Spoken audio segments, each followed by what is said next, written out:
It was the first time in 2 years Mike had to walk alone to the gym after school. The walk was hard enough when Brad was with him, but now that Brad was lying unconscious in the hospital, it was close to torture. Mike wrinkled his nose at the familiar stench of stale adolescent sweat as he sat down on the bottom bleacher. In the half hour between the end of school and the beginning of cross-country practice, they used to hang out in the cafeteria with the other athletes. But as soon as other students found out about them, well, he and Brad met when Mike was a freshman and Brad was a sophomore. They became best friends. Shortly after, they became more. Mike pulled his sketchbook and coveted set of Blick Studio drawing pencils from his backpack. He saw a drawing that tugged at his heart, recalling the day he drew it. Brad lay on his stomach next to him, with his chin on his hands. Brad's eyes were closed. Mike sketched his face and hands. He thought Brad looked like an angel. After practice, he wanted to go straight to the hospital to visit Brad. Just a few days earlier, a school security guard found Brad unconscious and badly beaten next to the gym exit. He had suffered a concussion, ruptured spleen, 4 broken ribs, severe bruising to several internal organs, and a fractured skull around his left eye socket. Mike had his suspicions, but without proof, he knew the perpetrators would remain anonymous. The doctor said Brad would eventually wake up, but he could have brain damage from the severe beating. A tear fell onto the open page of his sketchbook. He tried to wipe it away, but only managed to smudge Brad's right ear. He put his fingers on the drawing and felt his throat tighten at the thought of Brad's pain. Mike cleaned the smudge and redrew the ear. He then pulled a pouch of colored pencils from his backpack. He liked giving his drawings color because it seemed to bring them to life. Just then, he had decided he would get a nice frame for the drawing and put it next to Brad's hospital bed. The half hour before practice flew by. He wiped his wet eyes with the sleeve of his fleece jacket. Voices began to fill the hallways between the gym and the cafeteria, and Mike knew the bell would ring soon. He decided to put his head down as much as possible and wait for everyone to walk past before heading to the locker room. Seeing him upset seemed to fuel the torment for some reason. Dozens of students filed into gym. The moron twins chortled as they arrived. Mike knew their laughs anywhere. They sounded like hyenas. Fred Lindsay, wearing his red McCant Lake High School football jersey with the number 51 in white, and Roger Huxton wearing the number 11. They were the moron twins. The sketchpad went flying to the gym floor, pages fluttering in the air, as one of the moron twins slapped it off Mike's lap. "Dot!" Fred clapped Roger on the back, and they both bent over laughing even harder than before. "Hey, faggot, what ya drawing there? Fairies or unicorns?" Fred bellowed. Some girls from the opposite side of the gym heard the commotion and looked over. Other passers-by kept walking, some barely avoiding Mike's sketch pad as they looked down at it briefly and chuckled. Others purposely stepped on it. Mike's heart sank as he glanced over and saw the sketchbook was open to the drawing of Brad. "Hello, fag boy. What, you ignoring me now?" Fred said. Roger bent over and picked up the sketch pad. He held it out by his thumb and forefinger in front of him, like it was laced with poison. Dusty shoe prints covered Brad's face. "Hey yo, look at this shit." Mike said, "No, just give it back." Roger turned the sketch pad around so Fred could see the picture. They both froze for a second, and then started laughing again. Fred bent over trying to catch his breath. Through his laughter he blurted out, "Oh my God, you are so gay, you and Brad." Fred asked, "So, I guess Brad's the pitcher and you're the catcher, am I right?" Mike's face burned. He stood up abruptly, and Fred's laughing cut off immediately. Fred took a step toward Mike, his face mere inches from Mike's. Mike could smell the sour cream and onion potato chips on his breath, but he didn't dare back away.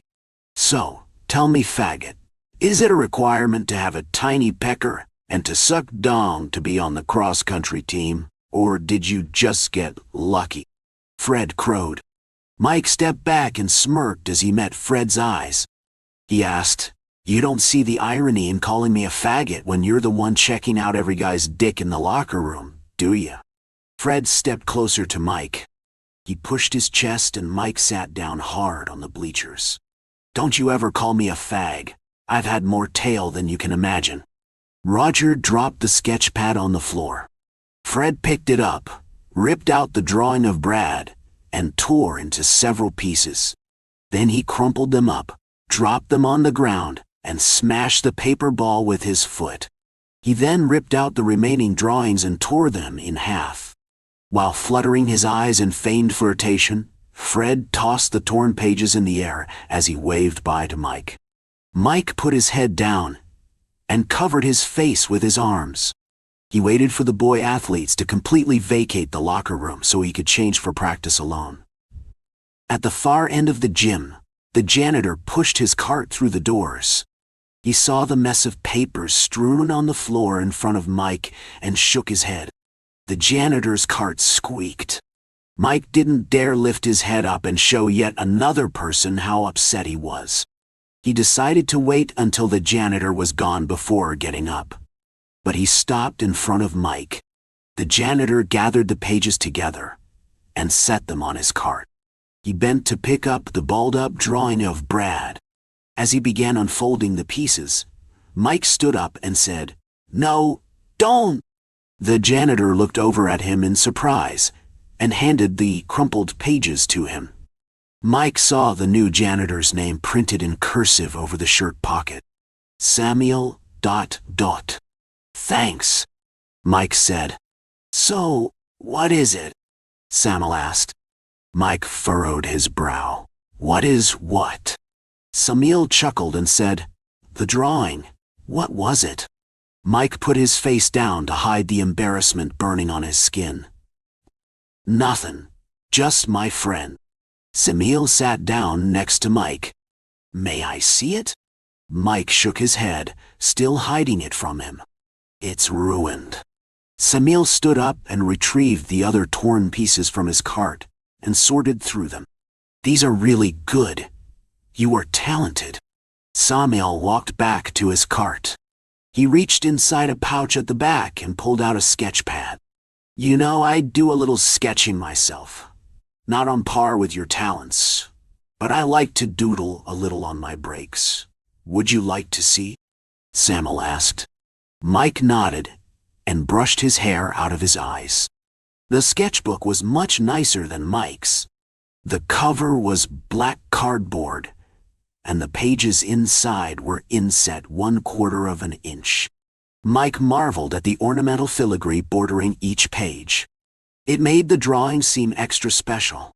The paper was of a high quality, too. "Wow, that's pretty good," Mike said. Samuel handed the sketch pad to Mike. "Here, I've got a few more in there. What do you think?" Mike thumbed through a handful of drawings, impressed.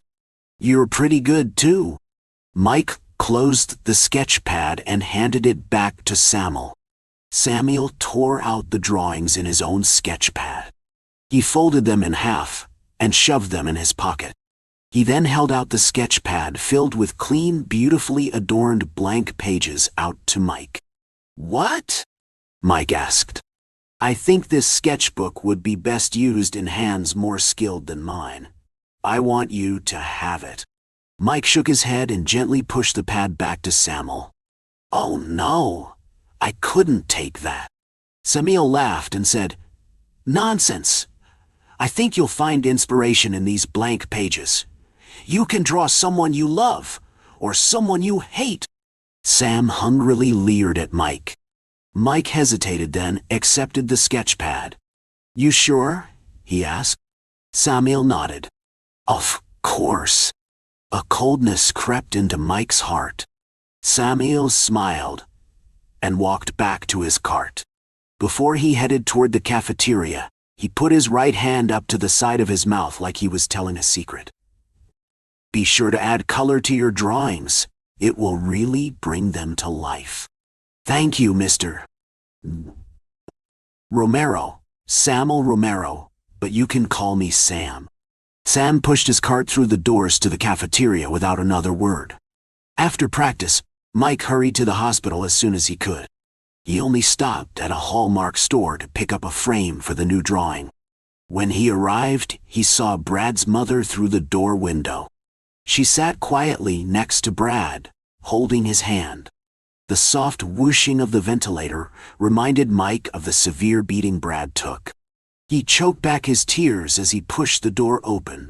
Brad's mother looked up, pleased to see him. She smiled through her swollen eyes and said, "Hi, Mike." Suddenly, his legs felt numb and he was unable to speak. He sat down at the far end of the room, out of her sight. As he studied Brad's face, he realized he knew who did this to him. Mike silently prayed for Brad's mother to leave the room, even if only for a few minutes. His thoughts wandered to Fred and Roger, and anger flared in his mind. After 10 minutes, Brad's mother stood up. "I'm sorry, Mike. Would you like to sit closer?" Sitting this close to Brad felt like he was at a wake. Brad was so still, like a corpse.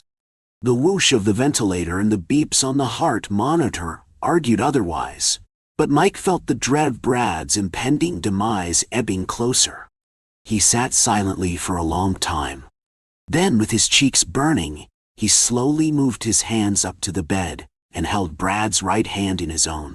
Mike heard a soft sob from behind him as Brad's mother watched. When he thought he had finally worked up enough courage, Mike let go of Brad's hand and bent down to open his backpack. He pulled out the new sketch pad and opened to the first blank page. He almost dropped it on the floor as his hands trembled out of an absurd fear that Brad's mother would put a stop to the obvious act of love. But she didn't.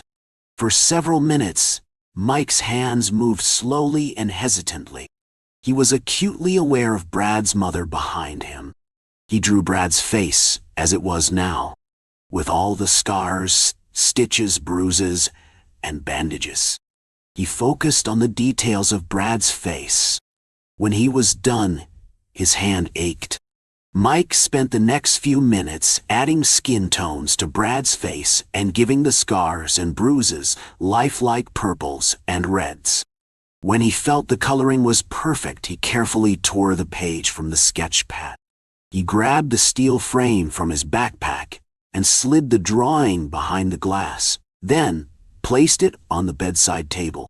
Mike felt Brad's mother's hand on his shoulder. He flinched out of surprise but didn't shy away. She gently turned Mike around and smiled at him. "I just want you to know that Brad's father and I have known for a long time." Mike was so overcome with relief and grief, he burst into tears and hugged Brad's mother. She cried as she held her son's secret in her arms. She felt like a mother to Mike almost as much as she did for Brad. She felt sorrow for the torture the boys endured, but a hint of joy knowing her son was lucky enough to have someone care so deeply for him, while they meandered through what was a perpetual minefield for boys like them in high school. Mike hadn't even come out to his own parents, but still felt a tremendous sense of relief as finally someone knew. Brad's mother waited until Mike's tremors subsided and his sobs began to quiet. She put her hand through Mike's hair and looked at him. He looked back at her, and she smiled. "I let you be alone with Brad for a few minutes, okay?" Mike nodded and wiped his eyes. He watched as the door closed and then sat down again next to his Brad. Brad's chest rose and fell with the aid of the ventilator. Beep, beep, beep, whoosh. He felt the drawing pulling his attention back to it as he watched the real Brad. He didn't like the reality of the scars and bruises. Something was not quite right. Mike took the frame and slid the drawing out from behind the glass. The stitches on Brad's cheek were too big. They reminded him of the stitches on a baseball in a cartoon. He grabbed the eraser and carefully erased the line of stitches.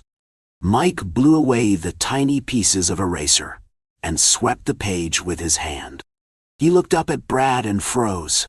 The real Brad's cheek was clear. No scar, no stitches. What the F? Mike sat down hard.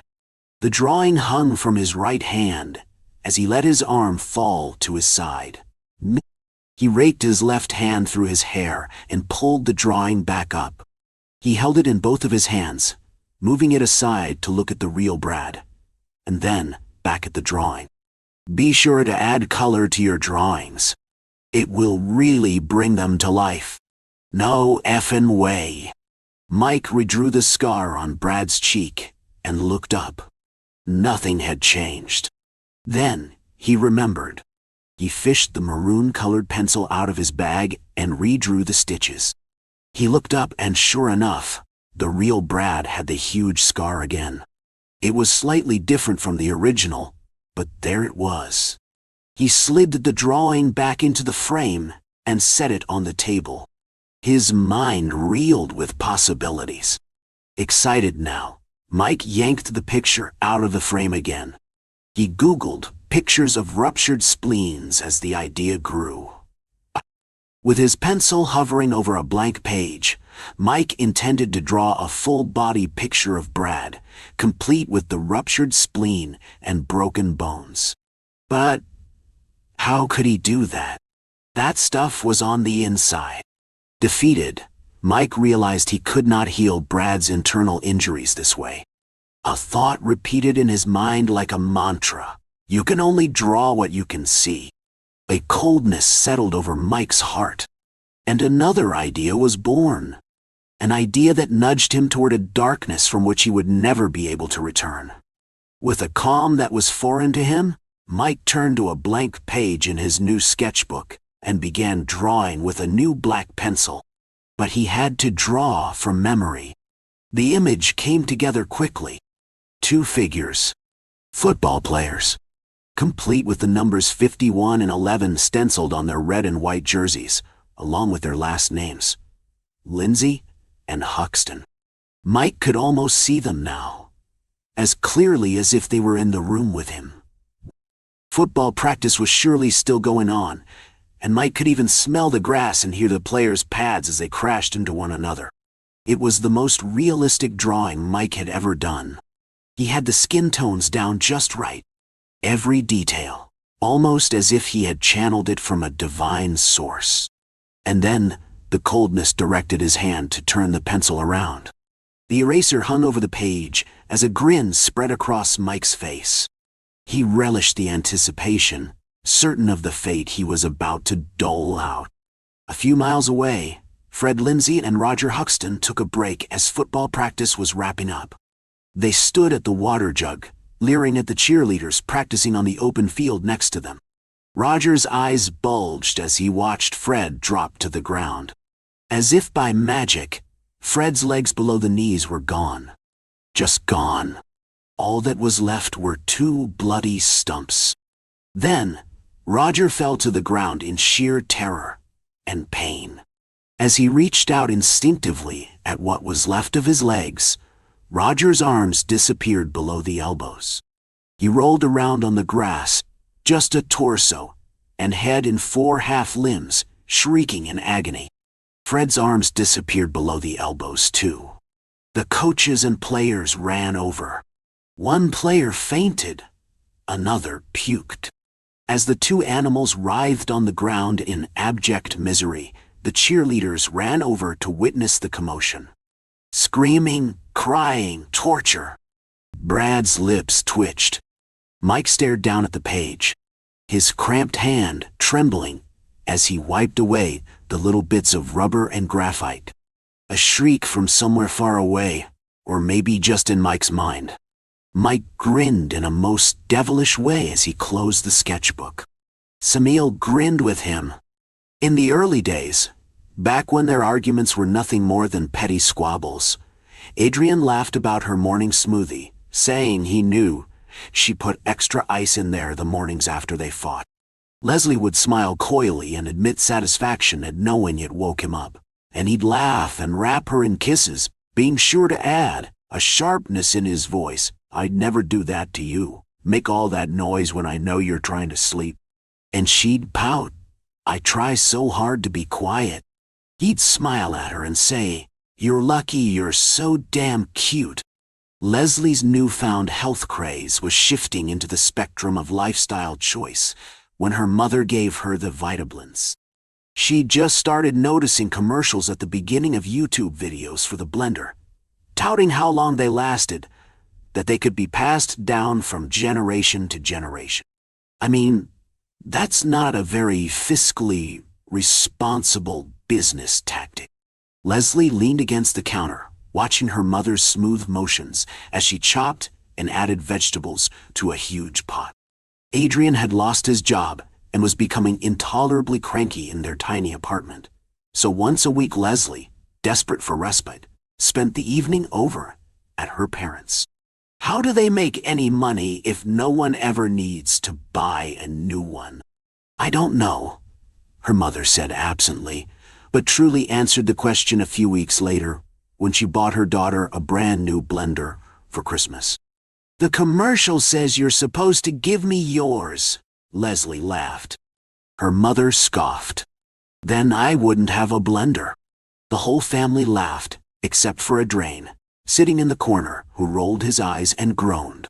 "Great, just when I thought the other one was about to kick it." The blender worked like a dream, smoothing even the largest, icy masses into gentle purees, with the ease of a child smooshing through putty. And with minimal sound. "Did you hear the blender this morning?" She'd excitedly ask him, when he finally made his afternoon appearance, to which he'd cough. "It doesn't matter if I hear the blender. You make so much damn noise in the morning, it's impossible to sleep." By summer, she figured all her cute must have worn off, because his rage was pure and unfettered, and he was out of bed and screaming as soon as he heard the crinkle of the bag of frozen berries, so much so that she gave up on the smoothies. She gave up on breakfast entirely, telling herself that she was trying the new fasting trend because it helped your body reset, purge toxins. She decided not to eat between midnight and noon. It was mid-July when she broke her fasting trend. Adrian was sleeping on the couch when the clock shifted to 12, and her stomach let out a fierce grumble to punctuate the time. She walked back and forth from the bedroom to the kitchen for the better part of an hour, casting her gaze at the sofa each time she passed, monitoring his movement, his breathing, for any sign of waking. He did not stir. Finally, the thrumming of the blood in her temple screamed that she had to eat. But before making a move or opening any cabinet, she mentally walked through everything she needed, visualizing its exact spot behind the plywood doors to optimize her plan while minimizing sound.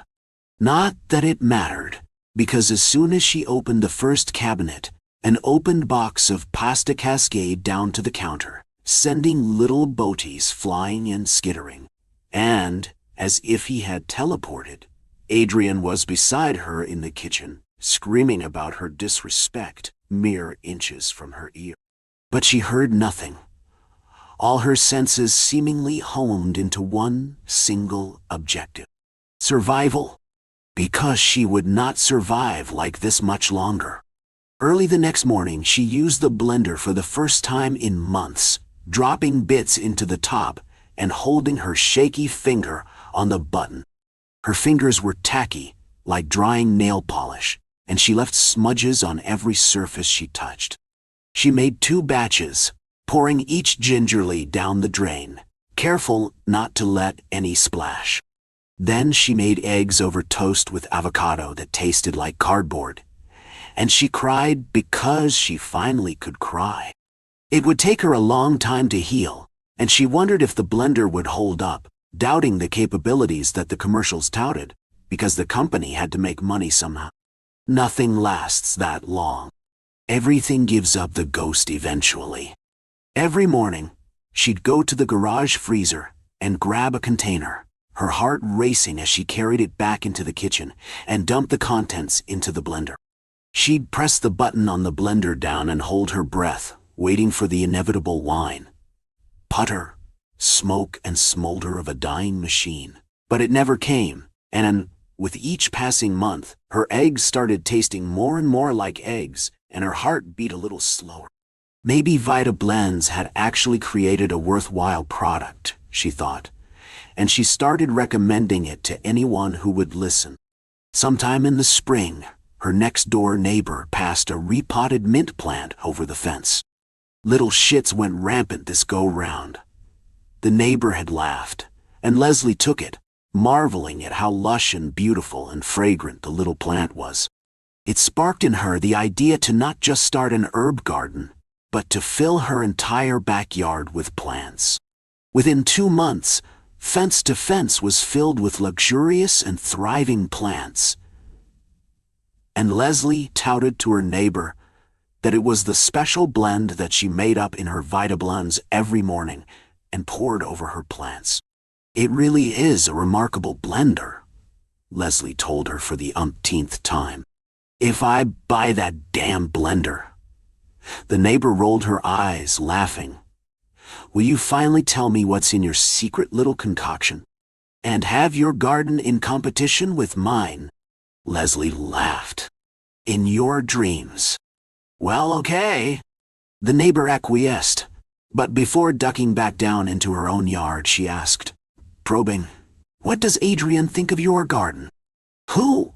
Oh, he's gone." The simplicity of her answer did not satiate her neighbor's curiosity, but rather amplified it. But the vacant expression in Leslie's eyes warned her not to inquire more. "Well, good riddance, I say. He was turning into an asshole anyway." She shrugged off the discomfort. "Look at everything you're accomplishing without him." "Yes, look at everything I've gotten done without him," Leslie thought, as she dumped the last of the contents of the blender at the base of a rose bush. "Look at everything I've accomplished because of him." By the end of the year, the blender was still going strong. The freezer was nearly empty, Leslie's soul was nearly full, and she figured it was time to have a party. She'd just seen an ad for the Vita Blends that showcased all the various cocktails it could make. The thin, lithe hostess on the screen, swearing her blender made her parties the talk of the town. She would be the talk of the town now, she thought, pushing a cart through the liquor store, swaying her hips jauntily for the entertainment of the young man behind the counter she'd caught gawking. Her and her garden and her blender. Her life would be coveted now. But a week later, with charcuterie boards arrayed along her dining room tables around mason jars, with dripping candles and bouquets of fresh-cut flowers, Leslie opened her doors to the whole neighborhood and friends she had accumulated since reclaiming her sense of self. She hummed around the crowd, cruising in and out of conversations like a well-skilled baroness at a ball. Her mother watched, wondering at her daughter, who only a year previous would stand with her in the kitchen, bemoaning the woeful husband she had chosen, not seeking advice, but rather seeking solace. If she held the woman she saw before her now against the cusp of a girl she witnessed back then, she'd have sworn they were different people.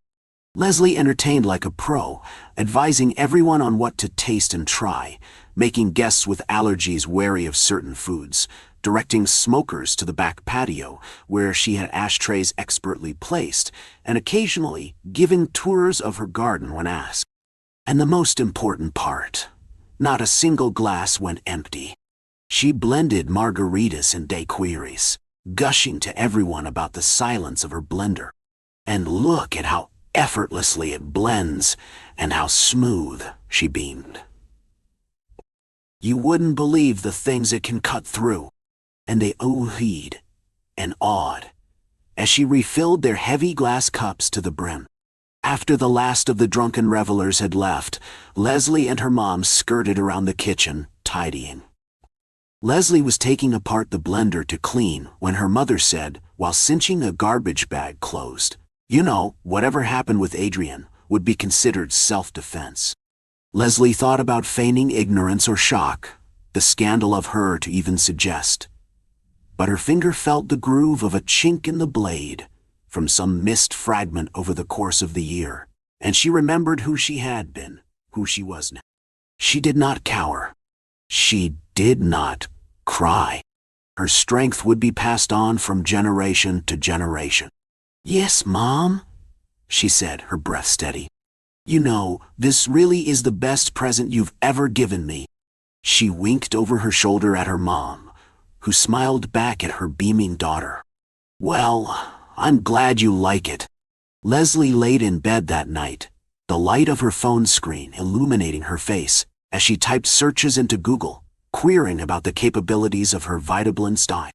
She hadn't dared try it before, but now she wondered if she could blend up bone to dust. The Vitablends hadn't failed her yet. I found the rope in the attic last July, when the heat was peaking, and I needed to grab an extra fan for my room. Sweating in the dark up there, I tripped on the heavy tail even as I fumbled for the light bulb cord. My parents didn't know about it when I asked over dinner, and they still didn't know when we all three stood under the thing watching it sway under its own weight or maybe a draft. The only thing they could figure, and what they decided to believe, was that I'd done it back in high school when Aubrey dumped me after junior prom. It's not dusty enough. It wasn't rotted either, and the way humidity got into the attic, I couldn't see the rope surviving for over a decade of increasing heat, without at least heavy mildew.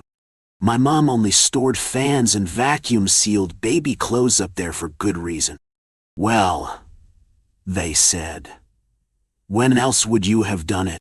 To my parents' credit, they did at least correctly identify the lowest point in my life.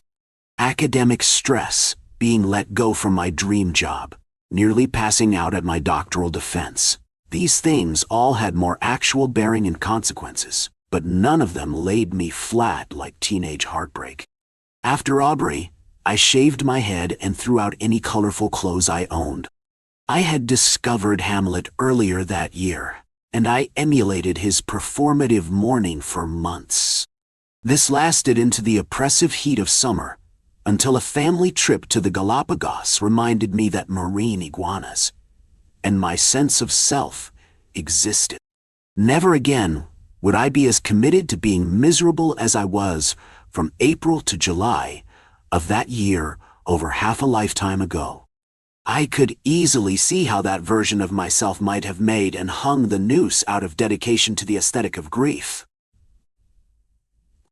I could see it, but only in the realm of theory.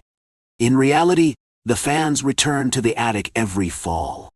They come back out by early July at the latest.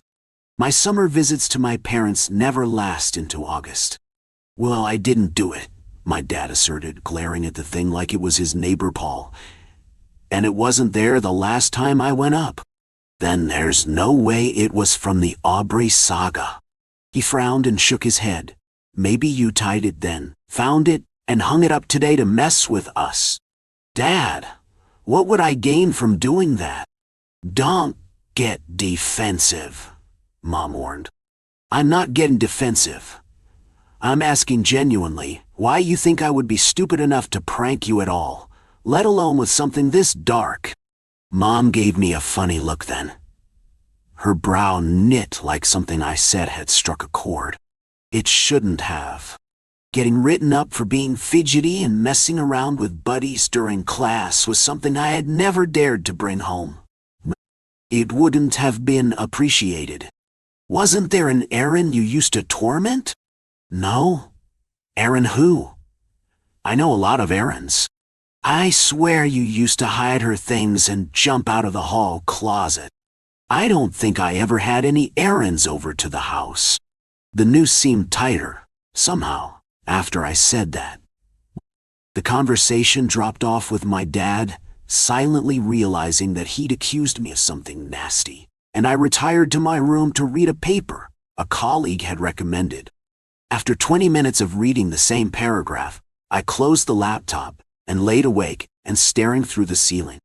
What bothered me most about the noose, both that night and in the subsequent days I spent helping with general yard work and summer chores, was that it had been used.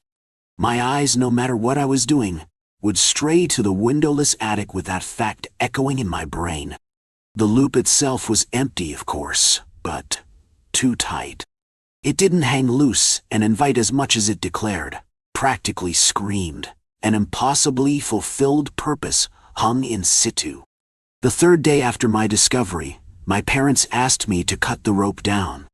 I made it halfway down the second-story hall, before my feet slowed and cemented themselves outside the door across from mine.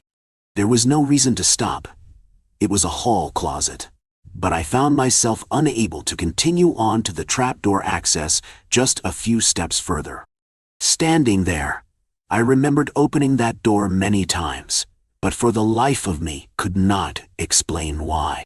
I could not remember what we stored there, and several conflicting answers fought me even as I reached for the knob.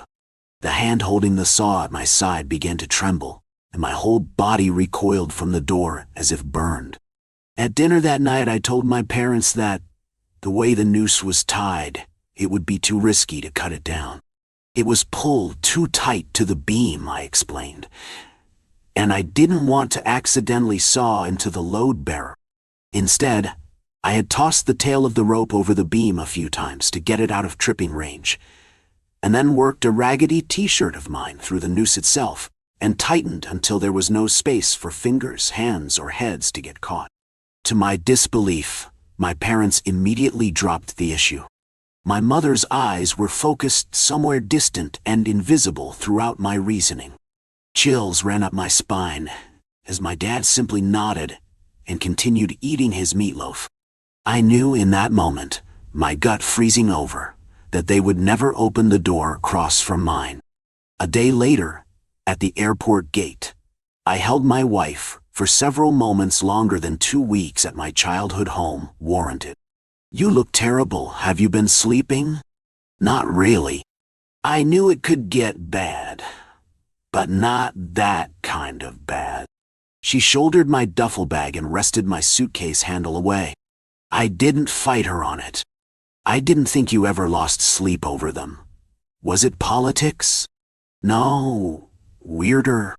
The explanation came in bits and pieces as we navigated to her car, wrestled the luggage into the trunk, and took off toward home. Her thoughtful silence unnerved me.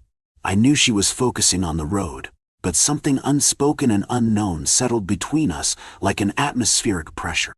I changed the subject. I asked about her time with her cousins and the new baby. I asked if they'd gotten to go to that new coffee shop she wanted to try. I asked about work, about any office drama I could remember or dredge up, about how the weather had been around home. I asked for her opinion on some national news story I no longer remember. "Did you go in the room?" It was the first thing she said after we tossed my dirty laundry in the wash, and I'd finally sat down to pet the cat. "I did." "Was it a storage closet?" "No. Look, I'm tired. It doesn't matter what was in there." "Really? Because you're acting like someone trying to hide a body." "Well, there wasn't one." "I know. I was joking." She regarded me for a long time, but I avoided her eyes and the question held in them. We ate dinner quietly, watched TV quietly, and got ready for bed in as mundane a manner as ever. Even as I lay on my side, my wife spooning me in contentment, I could still see the 4 seafoam green walls and the unmade twin bed covered in stuffed animals I didn't recognize. The truth behind the door had been an alien landscape adorned with autographed flyers for school plays I'd never been in and posters for cartoons I'd never watched and pictures of girls I didn't know. Sociology textbooks. On the shelves they were eerie enough as I knew no sociologists, but several lay like dead birds on the floor by the far wall, splayed with broken spines under patches of chipped paint. I had scoured that room for clues. I had disturbed every item, every grave good, for anything that would explain what any of it was doing there. And I had found something of an answer only if there were no definition to impossible. I found rejection letters from dozens of local businesses, some that I'd worked for decades ago, in the trash. And I had found the dates on those letters. And I had found the name of the applicant. In my own home, hundreds of miles away, a bead of sweat rolled into my eye. Just as I flipped onto my back, rubbing at the sting, the cat sprang into bed and began making biscuits on my bare chest. I welcomed the pain even though it did not make the noose go away. I could see it now, clearly, through my watery eyes.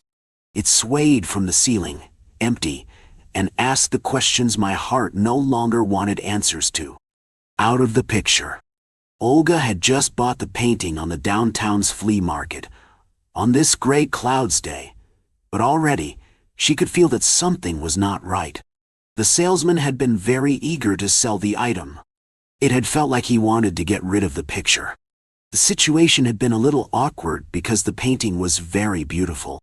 The artist had a certain talent, and the lady on the picture herself had an eternal elegance. As she really wanted the picture, and the price was very low, she did not ask for more and took her leave. She ran fast to her home where she lived alone. It was a big mansion inherited from her grandmother.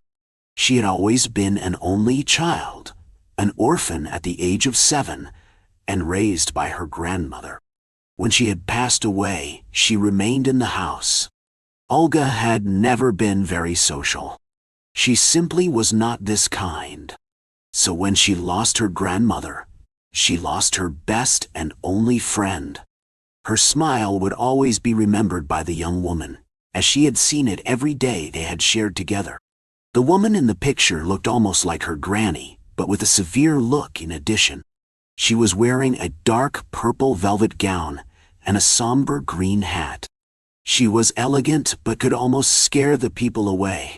Maybe that was the reason why the salesman wanted to get rid of it. It was a bit difficult to get past the people in the streets as the picture was large and heavy. The frame was thick and beautifully decorated. The weight also was a bit eerie. It should have been way less hefty for a picture with only a canvas. It was large, but the fabric was quite thin. It felt like something mysterious was adding weight to the item. Olga could not really explain why, but it felt strange somehow. Once she was home, Olga put the picture on the floor to get herself a fresh drink. The well-deserved break had come after the hard way to the house. She poured herself an iced tea, and while she drank it, she heard a weird soft sound coming from the hall. After that, she came back into the hall of the mansion to discover that the picture was standing on the opposite wall, where it should be hung. She was sure to have put it to the left side, not to the right. For 1 second she thought herself crazy, but she pulled herself together and looked at the picture. The lady seemed, if it was only possible, a little bit more severe. She had always wanted a beautiful portrait to hang on this empty wall. She had always wondered why her grandmother had never put anything on this one, as all the walls of the big mansion were furnished. Nonetheless, she put the picture in her hands, only to find it even heavier, and she hung it on the wall. From the moment she first hung it, she felt a grab on her wrist. The woman inside the painting was actually getting out of it. Olga could not believe her very eyes.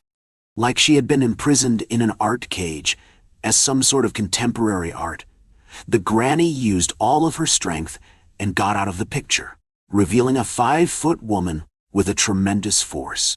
It was not at all what Olga had ever expected. She did not know how to react. At once, the old lady took Olga and put her into the picture. All the rage she had kept while being trapped, she used it to reverse the situation. The young woman was trapped inside of the painted picture. Olga was innocent. She had done nothing to her, and the old woman perfectly knew it, but she had no choice. She did not even look at the owner of the mansion. It was too hard. She could not withstand it. She put the picture down on the floor and without a sound, she left the house and closed the door. Outside, the air was refreshing, cool, and chilly. How good it was to be out of the picture for once. It had been so long ago that she had not felt this freedom. The old lady had been imprisoned inside the painting for several decades, and she could finally breathe a new air. It was beginning to smell the old lady inside the picture, she thought. When passing in front of a window, she looked at herself and gasped at her own reflection. Time was going by into the picture as well. She could definitely see that she had aged and felt sorry for herself. She felt even more sorry for the girl she had just trapped into the painting. Into the empty hall and into the picture stood Olga. At first she could move into the painting. She could feel the cold and the darkness emptying this new world. All around her she could see her worst nightmares. She could hear her loved ones that had all already passed away scream in agony. She could smell the sweat from her own body as her fear and anxiety were inexorably increasing. She could taste the blood and tears of these people floating in mid-air. She could feel all of their pain, all of this sorrow that was surrounding her. But slowly, her members became harder and harder, and she could not move anymore.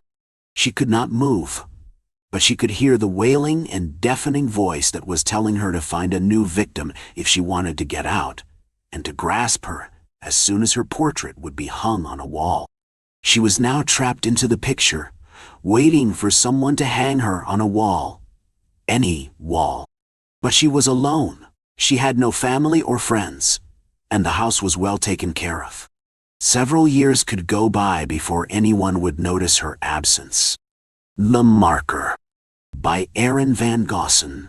Finally, after 2 years in the making, it was finally happening. Hundreds of YouTube videos, more money saved up than he ever had before, and 6 months building it out. It had been quite a journey.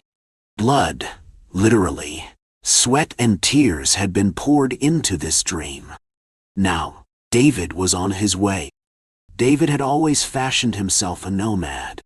He tended to get bored easily and was always looking for new experiences. He had lived all over the country. His parents moved a lot while he was growing up. After high school, he moved to Los Angeles. Not because he wanted to get away from anything, he just wanted different experiences. After living in LA for a few years, the Hollywood culture irritated him. Next up was Chicago. Second city, the Windy City, city of big shoulders, whatever that meant, Chi-town. David loved Chicago. He loved the nightlife, the people, and the architecture. However, after 2 years, the freezing cold winters and hot humid summers got to him. It was time for another change. That change included Miami, Philadelphia, Austin, New Orleans, Jackson, Seattle, and eventually San Luis Obispo on the central coast of California. He stayed there the longest, 6 years. He planned on moving in 2020, but COVID put the kibosh on those plans. While stuck at home for 9 months, he started watching van life videos on YouTube. He discovered these people quite by accident. He had never thought of van life as an alternative to moving every few years. Honestly, he viewed van lifers in a very poor light. He thought they were either spoiled kids traveling on their parents' dime or homeless people with nowhere else to live. While both of those are true, he also discovered many van lifers chose this lifestyle for a myriad of reasons, and most of them worked very hard for their money, either remotely or they worked static jobs for a while before moving on. David hoped that this would be the life for him. Instead of moving every 3 to 5 years, he could move every 3 to 5 months, or 3 to 5 days, whatever he felt like doing. That was freedom. When he returned to work, he saved his money. He had an old car, but it had been paid off. He had very few bills, and rented a cheap room. No relationship to speak of, and no family nearby. The perfect recipe for embarking on van life. He quit going out. Restaurants were only once a month, and he started minimizing his possessions. That wasn't so hard. 20 years of constant moving around had proven to him what a drain too many possessions can have on a person. Finally, he found the perfect van. A 2003 Ford E350 passenger van. Over 60 square feet of living space. For a van, that's not bad. He designed and built it himself. He had never done any kind of building before. Never so much as hammered a nail, but YouTube University served him quite well.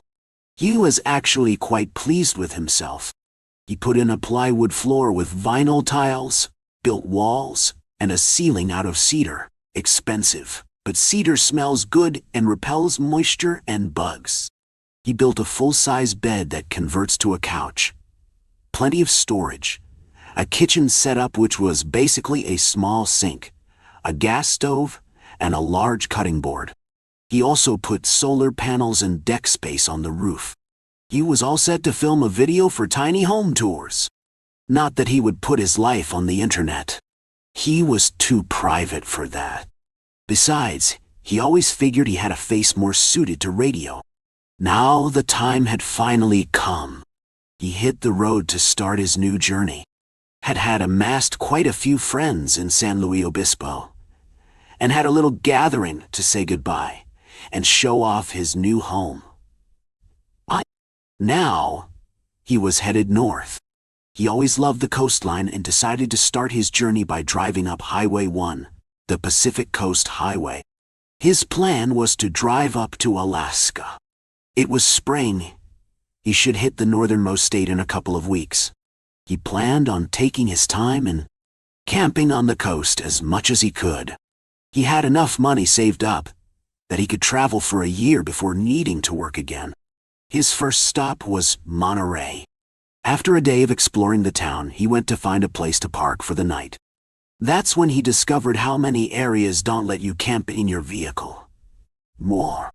After seeing no overnight parking signs everywhere, he decided to look up the nearest campground. It was $45 a night, but he figured this was the rent you paid as a van lifer. After that, he drove further up the coast. Drove through San Francisco and Sonoma County. He decided on the way back he'd go through Napa Valley and try some of that world-famous wine. He wasn't much of a wine drinker, but figured he should finally expand his horizons. He stopped for a few days in Mendocino. Beautiful seaside community, nice weather.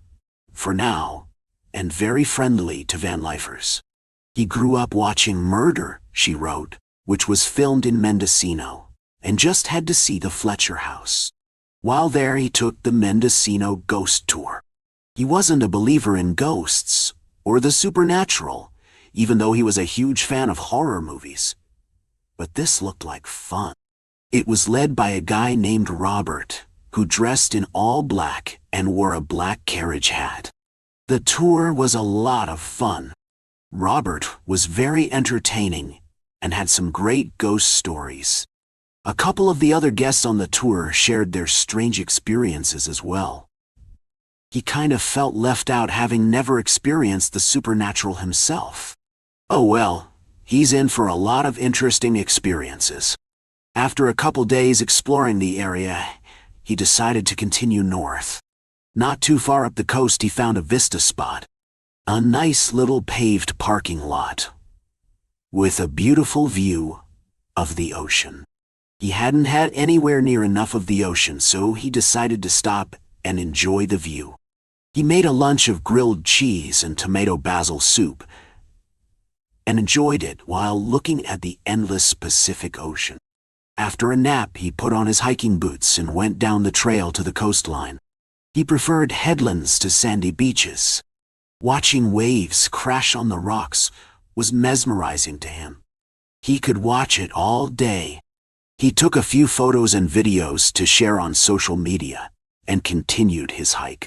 A ways down the trail he saw a small cross in the grass alongside the trail. A grave marker? Someone who died on this trail? Someone who just loved this area? Who knows? As David approached the cross to see who it dedicated to, he noticed a single name etched into the metal plate on the front of the cross. David, duh. Well, this was weird. A grave marker with his name on it. Now, David is not an unusual name, but it was still weird seeing his name on a cross. No last name, no dates, no reason why it was placed there. Just a name. He took a photo, made a short video of it, texted it to friends and put up a post on social media. "Look, I'm dead, lol," he wrote. He got lots of likes, laughing emojis, and even a few shocked face emojis. A couple of superstitious friends weren't as tickled as he was, but all in all, it was a popular post. After the novelty of it all wore off, he hiked back to his van. It was getting late. He could have left and driven a few more hours, but he figured he had nowhere to be, so why not take his time? After all, isn't this what van life is supposed to be about? Enjoying the moment? David cooked a dinner of spaghetti and Italian sausage and tomato sauce, set up his camp chair by the van, opened a beer, and enjoyed his dinner watching the sunset over the Pacific. It was very overcast this day, so he didn't get his usual sunset of dark orange and yellow. He mostly just saw the thick clouds just get dimmer and dimmer as the sun went down. He watched a movie on his laptop, Highlander, his favorite, then settled into bed. He was looking forward to another peaceful night, listening to the waves crash against the rocks. It was mostly peaceful. Why? CHP Officer Howard Banks was driving north on the 1, his usual patrol area. He noticed the same van parked in the Vista area for the last 4 days. Although there was no time limit for camping in this spot, he found this odd. He decided a wellness check was in order. Officer Banks knocked on the driver's side door, but there was no answer. It was locked. He went to the side door, but it was also locked. However, the window was cracked open, and there was a smell coming from inside. A very powerful smell that he recognized immediately. The occupant was not well. The man had been dead for at least a few days. After identifying the man was, and whom to inform, Officer Banks performed the difficult job of making phone calls to friends and family. It had been a month since David's sudden death from natural causes. Kelly, his friend and ex-roommate, and Haley, his favorite work buddy, decided to drive up to the Vista Point. Both women received David's text about the cross and decided to make the pilgrimage to remember their best friend in the last place he had been. As far as they were concerned, this was David's cross now, and they wanted to place flowers there to honor his memory. They had both watched the video, so they knew where the cross was. They parked and made their way down the trail to the headlands. After recognizing a large boulder from the video, they made a right turn. They knew they were headed in the right direction. They arrived at where the cross was, but there was nothing. No cross. No marker of any kind. Kelly even examined the ground where they saw the cross in the video, but she couldn't even find any disruption of dirt. Nothing had been placed here in years, if ever. The two women assumed they were in the wrong spot, even after studying the pics and video David had made. They spent the next hour walking up and down the trail, but no cross could be found. Haley even called the CHP, inquiring if they had removed the cross or knew anything about it. They had not moved it and knew nothing of it. Confused, the two women left the flowers behind where the cross should have been and drove home. Saddened that there was no marker for their friend where he spent the last night of his life. Joshua Evans was driving south on the 1. He lived in Eureka and his girlfriend, Stacy, was going to school at UC Berkeley. He was going to surprise her with a visit. He rented a small RV and was going to take her on a surprise trip to propose. He got hungry and pulled over in this little parking lot alongside the highway. It was a cute little vista spot, so he decided to stop and have some lunch. He had his sandwich and decided to take a quick walk down along the headlands. Give his lunch time to settle and stretch his legs a little bit. It was so nice here, he decided to stay the night. He had time. It was Thursday, and Stacy had classes anyway.